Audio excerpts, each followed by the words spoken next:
కుబేరుడు Elon Musk ఇటీవలి లక్షల కోట్ల సంపద కలిగిన వ్యక్తిగా రికార్డు సృష్టించారు. ఆయన సంపద రోజురోజుకు పెరుగుతూనే ఉంది.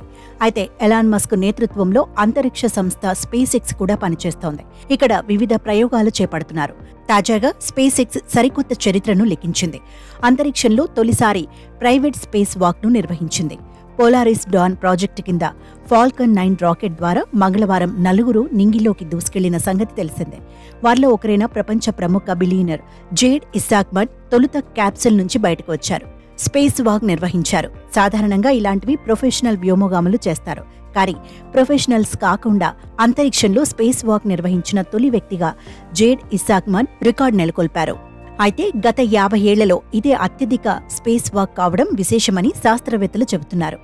జేడ్ ఇస్సాక్మన్ స్పేస్ వాక్ తర్వాత స్పేస్ ఎక్స్ ఇంజనీర్ సారా గిల్లిస్ కూడా ఆయన్ని అనుసరించారు. ఈ స్పేస్ వాక్ దాదాపు 1400 కిలోమీటర్ల ఎత్తులో చేశారు. ఇది అంతర్జాతీయ అంతరిక్ష కేంద్రం ఉన్న ఎత్తు కంటే 3 రెట్లు ఎక్కువగా ఉంటుంది. కాగా SpaceX Polaris Dawn mission మంగళవారం ఫ్లోరిడాలోని కెనెడీ స్పేస్ సెంటర్ నుండి ప్రారంభించారు. స్పేస్ ఎక్స్ సహకారంతో ఇస్సాక్మన్ ఈ అత్యంత సాహసోపేతమైన పనిని భూమికి 100 మైళ్ల దూరంలో నిర్వహించారు. ప్రపంచంలోని మొట్టమొదటి ప్రైవేట్ స్పేస్ వాక్ కొత్త సాంకేతికతను పరీక్షించింది. ఇస్సాక్మన్తో పాటు ఆయన బృందం హచ్ తెరవడానికి ముందు వారి క్యాప్సిల్లో ఒత్తిడి తగ్గడం కోసం చాలాసేపు వెయిట్ చేశారు. వాక్యూమ్ నుండి తమను తాము రక్షించుకోవడానికి స్పేస్ ఎక్స్ కొత్త స్పేస్ వాకింగ్ సూట్లను ధరించారు. ఈ స్పేస్ వాకింగ్ పరీక్ష సుమారు 2 గంటల పాటు కొనసాగింది. ఇందుకు సంబంధించిన వీడియోను SpaceX social media platform ఎక్స్లో పోస్ట్ చేసింది. ఈ వీడియో ప్రస్తుతం నెట్టింట తెగ వైరల్ అవుతోంది. వ్యోమగామి అంతరిక్షంలో ఉన్న అంతరిక్ష నౌక నుండి బయటికి వచ్చి స్పేస్లో నడవడాన్నే స్పేస్ వాక్ అంటారు.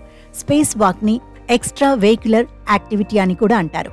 అయితే ఇది కొన్నిసార్లు భారీ సమస్యలకు దారితీసే అవకాశాలున్నాయి. ఈ స్పేస్ వాక్ను చాలా జాగ్రత్తగా చేయాల్సి ఉంటుంది.